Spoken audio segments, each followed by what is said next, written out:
Thank you for joining us for the Marist Conversation Series. 6 discussions, each focusing on one of the priorities of our Strategic Plan 2025. In this penultimate installment, we will take up the 4th strategic priority to form global-ready servant leaders. With me today is Ms. LaRita Williams, our Director of Inclusion and Diversity, Mr. José Gregory, Social Studies teacher, and Ms. Bernadette Naro, a campus minister. I look forward to speaking with each of them about the ways in which the Global and Humane Studies Task Force, of which they're a part, helps our students be prepared to go out and lead and serve around the world with compassion, integrity, and a sense of purpose. Well, I thank you each for being with us today and to have a chance to talk about our strategic plan and the way that the Global and Humane Studies Task Force, as well as each of your areas, has helped to advance that. In particular, when we think about what it means to be a Christ-centered global leader, we think about Christian compassion, that call to love, to know, to serve others, especially those who have a different background, perspective, or experience of our own. And one of the key skills, I think, to cultivate in our students to develop that is empathy, which I know is at the heart of the work of the task force. And Jose, maybe you start by just tell us a little bit about that work and how it's helped to build up empathy in our students. Absolutely. As you mentioned, Kevin, our main goal in the task force is to cultivate empathy and to try to foster a culture of collaboration, not only with our peers, our fellow teachers, but within the student body itself. So who are we? We are essentially a group of teachers from different departments, from various disciplines that come together to identify how can we accomplish this goal. And one of the main things that we try to do to accomplish that is participate in professional development activities where we can focus on how to become more innovative. How can we use the skills that are needed in the 21st century so that it could be more immersive, more experiential, and creative as well. And the way that others can know about the work that we're doing is by visiting the website that has been created for the task force, where we get to share some of the professional development opportunities that we have been afforded. And then we can disseminate that information around the school to our co-workers and colleagues. We also have the opportunity to see what students have been doing in their global classrooms. What are some of our fellow educators doing to expose our students to the entire world, and also to what's happening inside of our country and our local communities. Such a significant portion of the work you do, I know, is funded by the Goizeta Foundation, which has allowed the group to pursue the professional development, to construct the website, and to capture all of those things. What are some of the innovative experiences that you've had through the grant, through professional development or collaboration with your fellow teachers, that really is a great outcome of the time you've shared with them? Well, there are so many things that I can think of, but primarily for me with social studies, I would like to think that our department, by definition, engages in global studies. That we are, even though we may not be as explicit as we are now, about building that empathy across the board with our students and trying to help them see the common denominators, what we might have in common with others, not only our shared humanity or our set of beliefs, but how we might want to make a positive contribution in the world at large. But it's more of a normal fit for me to work with the Spanish department because I'm in charge of the Latin American Studies Culture Club, and there's a lot of overlap with what Spanish department does. So we have been able to do a couple of activities together, and we're also thinking about others that we might be doing down the road. Of course, a key part of building up that empathy is being in dialogue with others, and especially those who are different, so you can come to understand them, and you can learn to express a Christ-centered compassion towards them, and come to know their experience more deeply and completely, and recognize and respect the dignity of that in their life as well. At the heart of that, I think, is some of the work you do, LaRita, in our Office of Inclusion and Diversity. So how do you see dialogue as kind of a centerpiece to building up student empathy? Sure. So I could echo some of what Jose said about Marist doing this work for years already, and I think that would exist in our student clubs. You mentioned the Latin American Studies Culture Club. I could add to that Mosaic, our newly formed Black Student Association, or Black Student Alliance, and then our newly formed Student Diversity Leadership Council. So all of these groups allow for students to come together and dialogue about current events, things that are happening in the world, social issues, as well as their experiences on campus. And then, a chance to raise awareness among their peers, and advocate for one another and for those issues. I would also be remiss if I didn't mention our partnership with Fearless Dialogues. It's in the name right there. So this is our effort to have a broader reach to go beyond just the students that elect to join those clubs that I just mentioned or those self-electing student activities. But Fearless Dialogues is a partnership with us as an institution. So they've made space for faculty and staff development, student programming to address fears that we might have entering into difficult conversation. What is holding us back from some of the heavier topics? And then how do we overcome those so that we can see each other, so that we can hear each other, so that we can build community with each other and cultivate a sense of belonging. And then they've also worked with us as a department, Inclusion and Diversity, to do an audit of some of the offerings we have for the population. So digging into where are we already making opportunity for dialogue, but then where can we capitalize on that opportunity or make more opportunity for that broader reach. And what would you describe the student response so far? I know we've had 200 kids participate with Fearless Dialogues already, with the rest of them coming in the fall. How would you describe the student experience? What are you hearing from them? I've heard good things from students who got to participate in our first round of dialogues with Fearless Dialogues. So this is something that maybe they haven't had before, or they haven't gotten to do with each other, and just say, okay, why does it make me nervous to talk about this topic? Or why does it make me nervous to be vulnerable with people who are friends or people who are acquaintances or people who I know I've seen around? What is holding me back from that, and then how do I overcome it? So those students have enjoyed opening the door. It was sort of, our first step or an initial drop in the bucket, but we're looking to continue those same dialogues with all students next fall by grade. And so we're gonna have more opportunity, I think, for everyone to get involved with it. And dialogue, conversation is such an important part of paying witness to another's experience and to honoring that. And in a powerful way, we are all co-authors of each other's lives through the conversations we have, and we help others feel connected. We help others feel welcomed by entering into conversation with them and hearing their story and more about who they are. I know one way, Jose, that you've been able to sort of help students in that regard is through the Belonging exhibit that your Latin American Studies Club did. Why don't you tell us about that? Oh, that has definitely been one of my favorite activities that I've done since I've been here for the last 5 years. It's essentially a celebration of us as Hispanic Latino Americans. And growing up with that duality of perhaps having our heritage or lineage from somewhere else, but growing up in the United States and feeling like we might be different in some aspects, but we have a lot more in common. And therefore, we all belong. We are all part of this society of the Marist community at large. So we had students take photographs that show this duality and that paid homage to the land of their parents or other ancestors, but also showing the American side as kids that are growing up here in the United States. That was done as a collaborative effort with the Fine Arts Department. And I must say that one of the best things that has really come out of the grant received from the Goizueta Foundation is that we have created this website that really allows us to collaborate with one another and be privy to what other people are doing throughout the school. Oftentimes, we might be working in our own departmental silos and not know what others might be doing. And by putting the exhibition there for others to see, we managed to turn it into a digital form so that others who couldn't see and attended during that event can now see it by going to the website.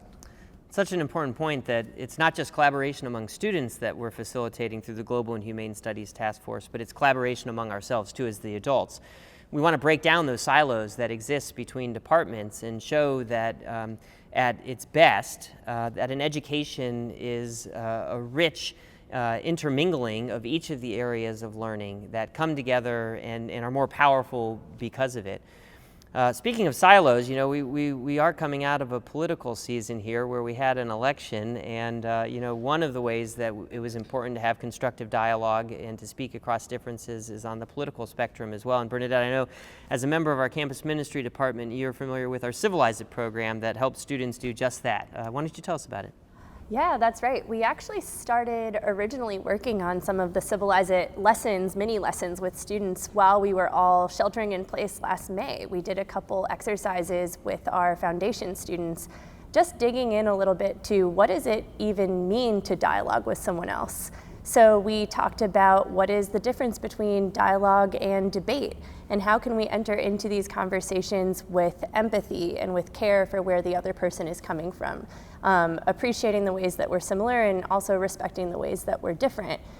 So this past fall, we did some lessons, mini lessons during homeroom and advisory times, where we also did more activities to just invite students to dig deeper into what dialogue looks like and how they can participate in a respectful and civil way. And we used curriculum and resources from the United States Conference of Catholic Bishops as a jumping off point for developing those. So we were able to really root that in our call as Catholics and as Christians or people of faith, why that influences the way that we dialogue with one another. You know, one of the things Marist students love is leadership, and we seek through our mission to promote leadership in each of our students. And of course, at Marist, that's the servant leadership that we look at the most. And I think, you know, having the skills, having the qualities that you just described are such an important part of leadership in the 21st century. To be able to listen, to be able to hear another, and to be able to work with them towards a common goal or a solution to a problem, and there's certainly enough of those. Talk to me about how you see leadership growing in the ways that you work with our peer leaders and beyond, kind of at Marist, and bringing that up through the strategic plan. Absolutely. So I think that Marist is a place that a lot of our student body possesses some innate leadership skills, that they come here even as really young students ready to dive into leadership. And I think we have such an incredible faculty and staff who teach leadership in everything that they do, on the field, in the classroom, in student clubs.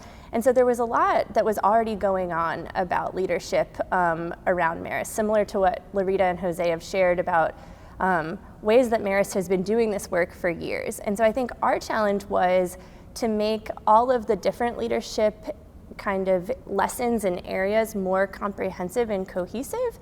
So we looked at how can we develop a common language around what makes a Marist leader different than maybe a leader anywhere else. And so, as you mentioned, servant leadership is a big part of that.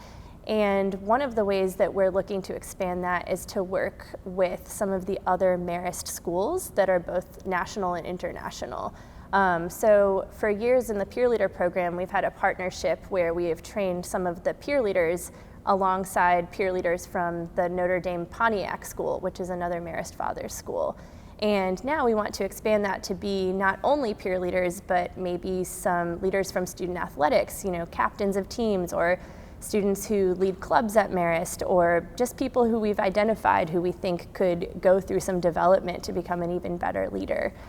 So we've looked at a summer institute model of maybe spending 4 days together to look at what being a Marist leader and a servant leader really looks like. And we also are developing curriculum around a Leadership 101 course, a Leadership 102 course, where we can really look at how do we develop our younger leaders so that when they go into some of these leadership positions at Marist, they're ready to hit the ground running. And then for students who maybe are already in those positions, how do we continue to grow and maintain those leadership skills that they already possess and that they're already demonstrating? One of the more local collaborations you've had is with our Office of Inclusion and Diversity when it comes to leadership. LaRita, why don't you just tell us a bit about how you've partnered with others to build up our students' leadership? So I agree with what we've said so far here, that one important quality of leadership is, of course, being able to empathize with the folks that you're leading, being able to recognize the balance between power and privilege, and to make sure that you have just equitable responses or decisions that you're making for the flock, the people that you have, working with you and under you. So an important avenue that we've been able to do is through inclusion and diversity, working with the peer leader program and campus ministry. doing an anti-bias training for those students here as well as at other Marist schools, and just addressing some of the hidden maybe assumptions or stereotypes that we have embedded with us that we pick up, unknowingly through media or otherwise, and then addressing them and saying, how do we move past that to get to know someone personally and their unique story and uphold that person's dignity as a leader. And that call to knowing someone personally, I think, is at the heart of how we approach things at Marist. It's a personalization, getting to know the other human person and their experience. It's part of the reason we send our students around the world on mission. It's part of the reason we send them around the world for experiences with host families in other countries through our language department, among others. So it's part of that network, I think, of Marist schools that allows us to introduce our students to other students around the world. What's wonderful about that is no matter what differences are there, there's this common Marist connection, this sense of immediately being at home because our core values are so similar. But yet learning about some of the cultural differences as well as linguistic differences when we're studying language that exists among people. So Bernadette, maybe just say a bit about some of what you're going to be doing when you head to Thailand soon and visit a Marist mission there. Absolutely. So I moderate the Share the Journey Club here at Marist, which was a student-formed initiative to look at ways that we can be in support and solidarity with migrants around the world. And so we've done a lot of different activities over the past 4 years, and that's really inspired me personally to learn more about migration around the world. And so as I've been working with these students, I found out about the Marist mission in Ranong, Thailand, and the work that they do with Burmese refugees around education and healthcare. And I was really inspired by the way that they are living out these values of hospitality and reaching out to those on the margins. So I was honored to receive an award and a grant to go visit them and to see the work they're doing firsthand. And hopefully I can be creative with the ways that I bring the stories back to our school and share these Marist brothers and sisters across the world, how they're doing similar work of care to the ones we're doing. That's right, and Laura McGregor, our Dean of Students, went to New Zealand a few years back from a similar grant and collected and gathered there the stories of our New Zealand Marist brothers and sisters and brought those back to our school. And it was wonderful to show our students what it's like to be a Marist student in New Zealand and what that experience was like as well, and how similar they can be despite being half a world away. You mentioned the work we do on the margins. I mean, that's part of the call of us as Marists, I think, is to go beyond our own comfort, beyond that boundary of safety we might feel, and seek those out who have been marginalized or pushed outside. And so our service and how we approach service at Marist is one of the ways we do that. Why don't you just tell us a bit about that, Bernadette? That's something that's really unique about the way that we approach community service. We commonly say when people are touring Marist, other schools might require more service hours, but we're really intentional about what qualifies for the community service hours here at Marist. So while we might not have as many hours as other schools, there are specific activities that we ask students to participate in. And what's at the heart of that is the activities that they're serving in need to be ones that are reaching out to humans who are on the margins, who've been pushed out, and who are in need of some service from a fellow human being who cares. And so students are really creative with the way that they form relationships with people who maybe they don't see day to day, whether it's the homeless or whether it's people in nursing homes. They really go out of their way to form relationships in the service that they do and to maintain that. That's right, and I think that call to service is reflective overall of that goal of cultivating empathy that we want. We want our students to see need, to be able to respond to that need, and to lift up those who might need it most, to give voice to those who might be voiceless, and to bring out those who might be otherwise forgotten by society. Through all of these things, that is constructive dialogue, our call to service, building up empathy, we see, I think, what the cornerstones of a Christ-centered global readiness is, that our students are ready to go out and to be the hands of Christ in the world and to do that in the manner of Mary. It's part of our commitment overall, I think, of building a just world and an inclusive world, and to call all those we come into contact with to participate with us as Marists in that world as well. So with all of that out there, I just ask for each of you to kind of share in your areas some of the ways you've done that. Jose, maybe you can start for us. Yeah. Oh, I can.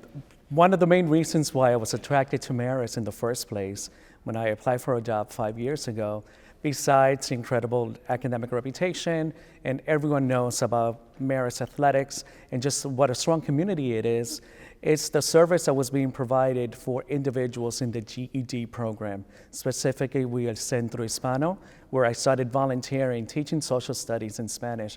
And to me, that was really at the heart of doing the work of Christ and Mary. That's what attracted me, and seeing not only adults volunteering, but the student population at the school that was foreign to me at that time. And in the 5 years that I've been here since, I see all of those students volunteering, helping individuals, whether it's in Spanish or in English, with math, with language arts, with social studies, which is what I teach. And I think that's really what is at the heart of the service that we do here, that it is aligned with our core values as individuals of faith, as Bernadette mentioned, and specifically what a Catholic school stands for. So when I look at our students, I see them as leaders, not just because they're leading the way, but because they have the ability to inspire others to be a better version of themselves, just like they're trying to be, and that's what really sets them apart.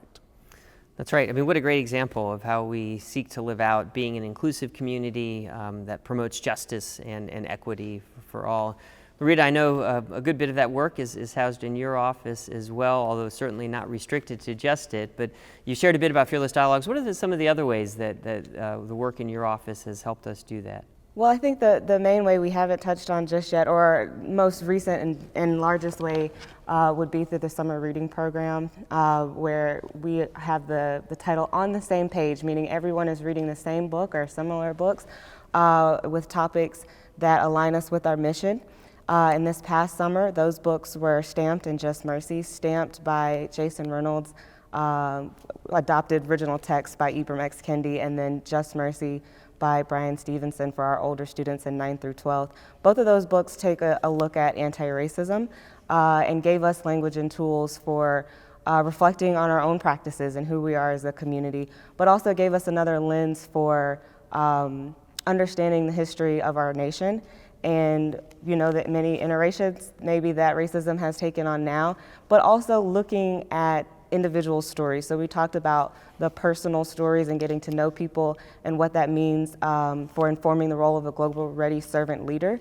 And so through both of these texts, we realized the complexity of human beings and how we change and grow and learn and adapt, but also maybe how our experiences or circumstances shape our reality, and that we can't put everyone into one camp because they've had a certain circumstance, because there are many different things that go into play to make up who they are and what they bring to the table. And one of the ways I know that your office has sought to do that too is through this formation of a Student Diversity Leadership Council, and that's been around for about 18 months now. I know Father Roland and I enjoyed working with them, especially as we were reformulating and building our anti-discrimination policy, which has been put into place and I think has been a positive thing overall for our community, just to clarify what our norms are when it comes to how we treat each other and what's acceptable and unacceptable in that as well. So talk a little bit about how you've seen the growth of that council and what you see as the importance of their work. Sure. So we have a great group of student leaders in the many clubs that we've talked about so far today, but a few in particular who have stepped up to not just be leaders among their peers, but also leaders alongside the school's administration. And so that would be the 6 or 8 students who participate in the Student Diversity Leadership Conference, which is a national conference that we send students to each year. And then they come back into the community and say, now how can I bring my learning to this community and to make change, positive change for the Marist School. And so those students came to us and said, we've got all these ideas, we've got all these passions, we want to make waves, and what can we do, how can we be of service? And so, like you mentioned, they were right alongside us with writing that non-discrimination policy and informing some of, the experiences or the things that they've seen on campus and just what they would like to see done differently, or changed or enhanced. So they were co-authors of the non-discrimination policy. They were leaders for the work that we did with Fearless Dialogues. They plan and put on the Student Diversity Summit that we host at Marist. And then they just call to action if there's something happening in the world or there's something happening in their own sphere. How can we respond as a school? What can we do to raise awareness and show our support?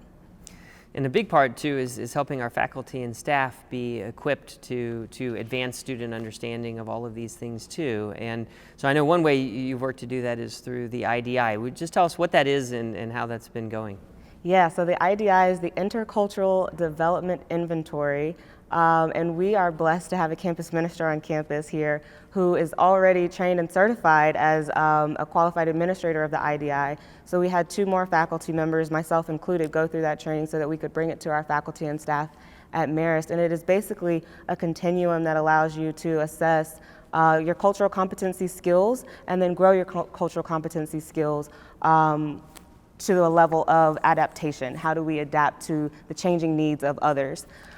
So we started with our administration at Marist, our admin leaders, and then we moved to academic council and principals council and hope to roll that out with all of our faculty and staff in the fall of next year so that it gives us a common basis for understanding the decisions we make or the things that we do or the things that we put into place at our school. Well, that's a lot of good work that's been happening right here and now at Marist School in those areas. And I invite you now just to imagine as we take up this vision of Strategic Plan 2025 to form students who are prepared to lead and serve with compassion, integrity, and a sense of purpose. How do you see each of your areas continuing to do that over the course of the next few years or so? Bernadette, why don't we start with you? Sure. I think that the work that we've done in the peer leader program already has been building up to the future work that we hope to do across the school and with other Marist schools. We really took the leadership role of peer leader and reinvented it to where it had this foundation of relationship. And I think that that is a cornerstone to building empathy and servant leadership is relationship, because you see someone else and you hear someone else when you have a relationship with them.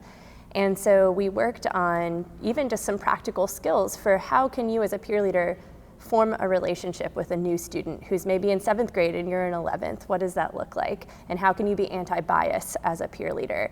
And so I think as we continue to develop common language around what servant leadership and Marist leadership is, we'll see that even more throughout the school in all of the different programs that we have for student leaders. Sure, thank you so much, very good. And José, the role of the Global and Humane Studies Task Force in that, among other things that you're involved in? Well, I think it gets started at the departmental levels for us in social studies specifically by looking at our curriculum and making sure that it's reflective of society at large in our community. I think it's important that students see themselves reflected in our nation's history. But in addition to that, what we can all do, regardless of our department and as members of the task force, is to make sure that we are modeling that behavior. It's really important for young people to see us as adults being empathetic, instead of just telling them about empathy, that we actually live that through our actions and our words. And then they can follow that example. If they know that we truly practice what we preach, then they're gonna come along and see the value in that and how that is nicely aligned with what they might already be learning at home and in their churches and other religious institutions. Yeah, young people see 100% of what you do, even if they only hear 50% of what you say, right? Absolutely. LaRita. Yeah, so I would like to draw a link between global ready servant leadership and our diversity statement. The last sentence of the Marist diversity statement mentions that an appreciation and understanding of diversity is the responsibility of all in our community.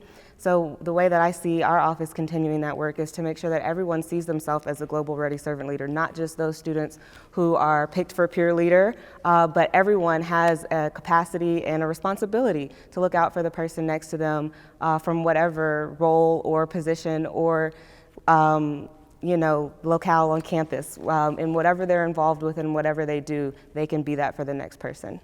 Well, LaRita, that's such an important reminder that the responsibility to build an inclusive community here at Marist and to participate in building a more just world isn't just yours or in your office, but because of our diversity statement, it's a call to each of us, the students, the faculty, and staff alike, to participate in that and to lift that up as a common goal that we share.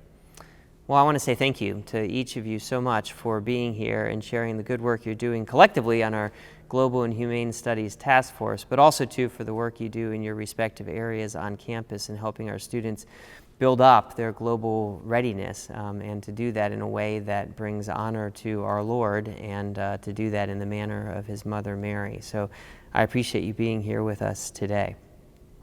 And we thank you too for joining us for our discussion on how we form global ready servant leaders here at Marist School. In our final installment, we'll take up how we will continue to secure the future so that we might advance our mission to form the whole person in the image of Christ. We hope so much that you can join us then. Thank you.